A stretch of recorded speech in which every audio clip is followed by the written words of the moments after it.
राजकुमारी अनन्या को महल की दीवारों के भीतर की जिंदगी हमेशा बोझिल लगती थी। हर दिन वही शाही भोज, वही कठोर नियम और वही बनावटी लोग। उसकी आत्मा कुछ और चाहती थी, मुक्ति, सच्चाई और वह दुनिया जो इन ऊंची दीवारों के बाहर थी। एक दिन राजकुमारी ने अपनी सखियों के साथ जंगल की सैर पर जाने की जिद की। राजा बालवीर ने पहले मना किया, लेकिन फिर उसकी जिद के आगे झुकते हुए एक बड़ा सैनिक दल उसके साथ भेज दिया। जंगल की गहरी हरियाली में सैर करते हुए राजकुमारी की नजर एक छोटी पहाड़ी पर चरती भेड़ों के झुंड और उनके रखवाले पर पड़ी। वह चरवाहा, जिसका नाम अरव था, अपनी मधुर बांसुरी की धुनों में खोया हुआ था। राजकुमारी को यह दृश्य बेहद अलग और सुंदर लगा। उसने अपनी सखियों से कहा, देखो, ये जीवन कितना सरल और शांत लगता है। लेकिन जब सैनिकों ने चरवाहे के करीब जाने का सुझाव दिया, तो राजकुमारी ने उन्हें रोक दिया। वह हमारा अतिथि नहीं है, उसे डराने की जरूरत नहीं, उसने सख्त लहजे में कहा। वहीं दूसरी ओर चरवाहा अरब ने राजकुमारी की झलक देखी, लेकिन उसकी नजरें आदर से झुकी रहीं। वह समझ चुका था कि यह कोई साधारण युवती नहीं, बल्कि राजमहल से आई है। कुछ दिनों बाद राजकुमारी ने महल से बाहर जाने की जिद की, और इस बार वह अपनी पहचान छिपाकर अकेले जंगल में गई। उसने सादे कपड़े पहन लिए, ताकि कोई उसे राजकुमारी न समझ सके। वह उसी जगह गई जहां अरब अपनी भेड़ों के साथ होता था। जंगल के बीचों बीच जब अरब ने उसे देखा, तो उसने विनम्रता से पूछा, देवी, क्या आप रास्ता भटक गई हैं? राजकुमारी ने मुस्कुराते हुए जवाब दिया, नहीं, मैं सिर्फ इन पहाड़ियों की सुंदरता देखने आई हूं। तुम यहां क्या करते हो? अरब ने सहजता से जवाब दिया, मैं अपनी भेड़ों का ध्यान रखता हूं और अपनी बांसुरी के सुरों से उन्हें शांत करता हूं। यह मेरी दुनिया है, साधारण और शांति से भरी हुई। राजकुमारी ने उसके शब्दों में सच्चाई और उसके जीवन की सरलता को महसूस किया। वह अरब से प्रभावित हुई, लेकिन उसे अपनी पहचान बताने की हिम्मत नहीं हुई। उसने खुद को एक साधारण लड़की के रूप में प्रस्तुत किया। महल में राजा बालवीर को राज्य के कोष में घटाव की खबर मिली। मंत्री ने बताया कि महल का खजाना तेजी से खाली हो रहा है। राजा परेशान हो गए और उन्होंने तुरंत एक सभा बुलाई। राजकुमारी अनन्या भी इस बैठक में शामिल हुई।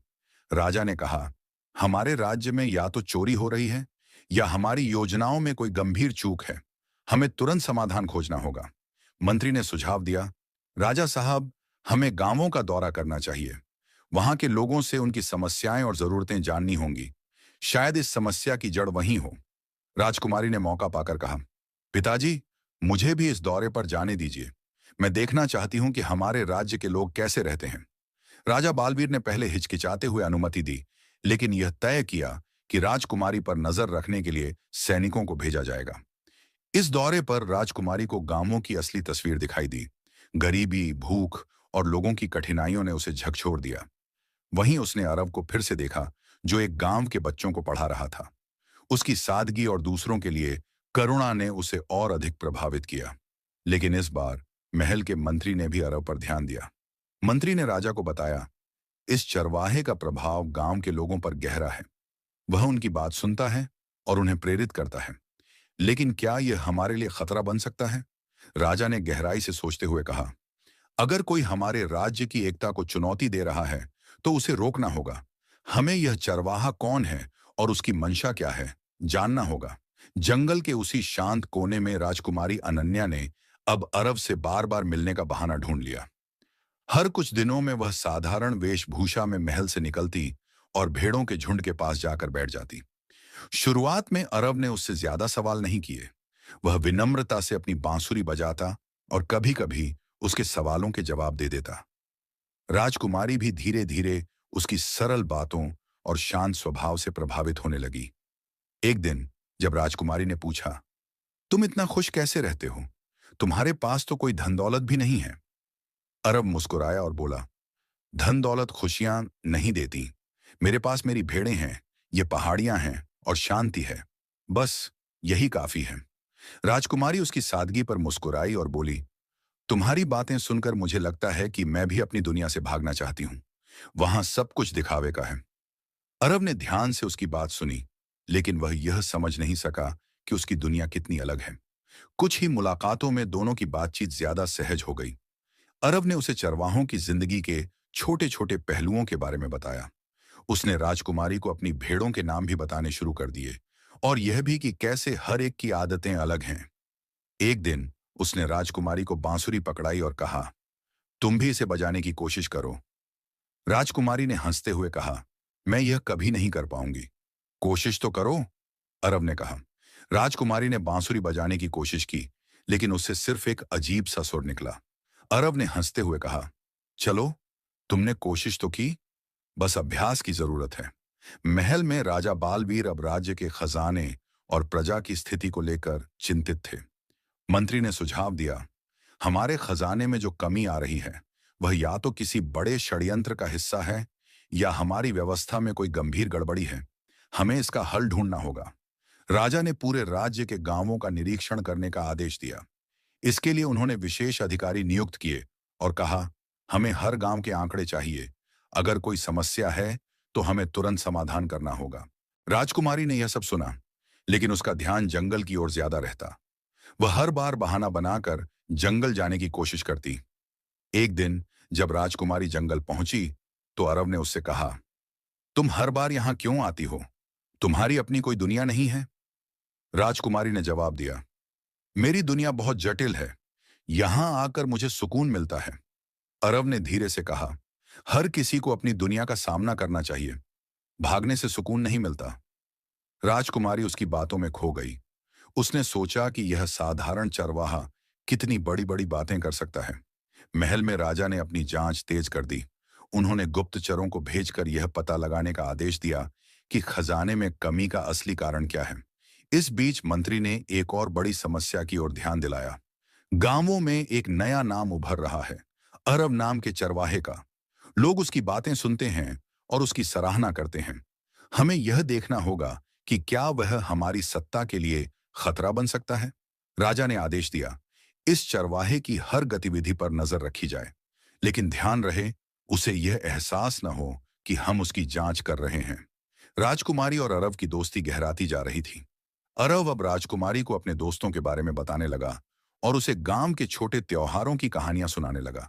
लेकिन अरब अभी भी नहीं जानता था कि वह जिससे बात कर रहा है वह कोई साधारण लड़की नहीं, बल्कि पूरे राज्य की राजकुमारी है। इधर महल में राजा बालवीर की चिंता और बढ़ती जा रही थी। खजाने की कमी, गांवों में बढ़ती असंतोष की खबरें और अब इस नए चरवाहे की बातें, ये सब मिलकर किसी बड़े तूफान की आहट दे रहे थे।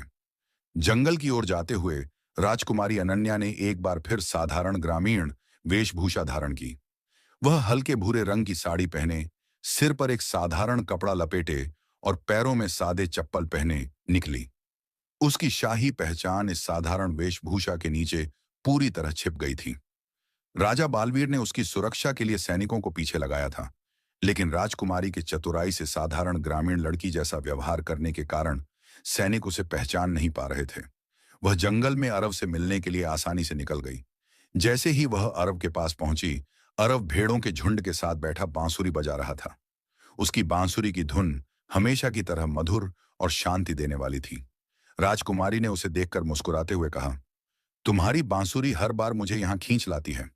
अरब ने मुस्कुराते हुए जवाब दिया, और तुम्हारी जिज्ञासा हर बार तुम्हें यहां ले आती है। आज तुम्हारा चेहरा पहले से ज्यादा खुश लग रहा है। क्या हुआ? राजकुमारी ने मुस्कुराते हुए कहा, कुछ खास नहीं, बस मैं तुमसे कुछ नई कहानियां सुनना चाहती हूं। अरब ने उसे एक बड़ी चट्टान पर बैठने का इशारा किया और कहा, ठीक है, लेकिन पहले मुझे यह बताओ, तुम कौन हो? तुम्हारे सवाल और बातें किसी साधारण गांव की लड़की की तरह नहीं लगती। राजकुमारी ने हंसते हुए कहा, मैं बस एक जिज्ञासु लड़की हूं जो दुनिया को समझना चाहती है। और तुम कौन हो? तुम्हारे पास इतनी सादगी में भी इतनी समझदारी कहां से आई? अरब ने सरलता से जवाब दिया, जब तुम्हारे पास खोने को कुछ ना हो तो तुम हर चीज को गहराई से देखना सीखते हो। जीवन मुझे सिखाता है, बस। इस दौरान राजा के सैनिक जंगल में इधर उधर गश्त लगा रहे थे। वे दूर से राजकुमारी को देख सकते थे, लेकिन साधारण वेशभूषा और उसकी बदली हुई चाल ढाल के कारण वे उसे पहचान नहीं सके। यह तो किसी गांव की साधारण लड़की लगती है, राजकुमारी नहीं हो सकती, एक सैनिक ने दूसरे से कहा। हाँ, राजकुमारी तो हमेशा शाही पोशाक में होती हैं, ये औरत तो साधारण सी दिखती है, दूसरे ने जवाब दिया। राजकुमारी ने सैनिकों को अपनी ओर देखते हुए महसूस किया, लेकिन उन्हें अनदेखा करते हुए अरब की ओर ध्यान दिया। वह जानती थी कि उसकी वेशभूषा और साधारण व्यवहार उसकी पहचान छिपाने में मददगार होगा। अरव ने उसे अपनी भेड़ों के बारे में बताया। ये भेड़ें मेरी दुनिया हैं। हर एक की अपनी खासियत है। देखो, वह जो सफेद भेड़ है, वह हमेशा झुंड से अलग चलती है। और वह काली भेड़, वह सबसे समझदार है। राजकुमारी ने भेड़ों की ओर देखते हुए कहा, तुम्हारी जिंदगी कितनी सरल और सुखद लगती है। मैं सोचती हूं कि कभी कभी मेरे पास भी ऐसा ही जीवन होता। अरब ने उसकी बात सुनकर कहा, जिंदगी कभी आसान नहीं होती, चाहे तुम राजा हो या चरवाहा। बस संतोष ही सच्ची खुशी लाता है। महल में राजा बालवीर को प्रजा से जुड़ी नई समस्याओं की खबरें मिलने लगीं। गांवों में असंतोष बढ़ रहा था और खजाने की कमी अब चिंता का विषय बन गई थी। मंत्री ने राजा से कहा, हमारे पास ज्यादा समय नहीं है। अगर हमने जल्द समाधान नहीं निकाला तो प्रजा का भरोसा टूट सकता है। राजा ने एक बार फिर अपनी जांच बढ़ाने के आदेश दिए। उन्होंने कहा, हर गांव का निरीक्षण किया जाए और यह पता लगाया जाए कि खजाने में यह कमी कैसे आ रही है। जंगल में राजकुमारी और अरव की मुलाकातें बढ़ती जा रही थीं। उनकी दोस्ती अब और गहरी होने लगी थी। लेकिन अरव अब भी नहीं जानता था कि वह जिससे बातें कर रहा है, वह कोई साधारण लड़की नहीं, बल्कि पूरे राज्य की राजकुमारी है। जंगल की मुलाकातों ने राजकुमारी अनन्या और अरव के बीच गहरी दोस्ती को जन्म दिया। हर मुलाकात में राजकुमारी अरव से नई बातें सीखती और अपनी शाही जिंदगी की समस्याओं को कुछ देर के लिए भूल जाती। अरव की सादगी, उसके जीवन के प्रति संतोष और उसकी बांसुरी की धुनों ने राजकुमारी के दिल में एक नई भावना जगा दी थी। लेकिन वह इसे अभी तक पूरी तरह समझ नहीं पाई थी। एक दिन राजकुमारी ने अरव से पूछा, अगर तुम्हें राजा बनने का मौका मिले तो तुम क्या करोगे? अरब ने बांसुरी नीचे रखते हुए कहा, राजा बनने का सपना मैंने कभी नहीं देखा, लेकिन अगर मैं राजा होता तो मैं सबसे पहले यह सुनिश्चित करता कि हर व्यक्ति को भोजन, आश्रय और शिक्षा मिले। लेकिन मुझे लगता है मैं अपनी भेड़ों और इस जंगल के बिना अधूरा रहूंगा। राजकुमारी उसकी बातों में खो गई। उसने सोचा, इतनी साधारण जिंदगी जीने वाला इंसान भी इतना गहराई से सोच सकता है। काश मैं भी इस तरह सोच पाती। अरब ने उससे पूछा, तुम्हारी दुनिया कैसी है? क्या वहां सब खुश रहते हैं? राजकुमारी ने हल्की उदासी के साथ जवाब दिया, मेरी दुनिया में सब कुछ दिखावे का है। वहां लोग एक दूसरे को जानने के बजाय उनके पद और संपत्ति को महत्व देते हैं। अरब ने मुस्कुराकर कहा, तो फिर तुम यहां क्यों आती हो? राजकुमारी ने उसकी आंखों में देखते हुए कहा, शायद इसलिए कि यहां मुझे सुकून मिलता है और तुम्हारे साथ बात करके मुझे ऐसा लगता है कि मैं खुद को थोड़ा और समझने लगी हूं।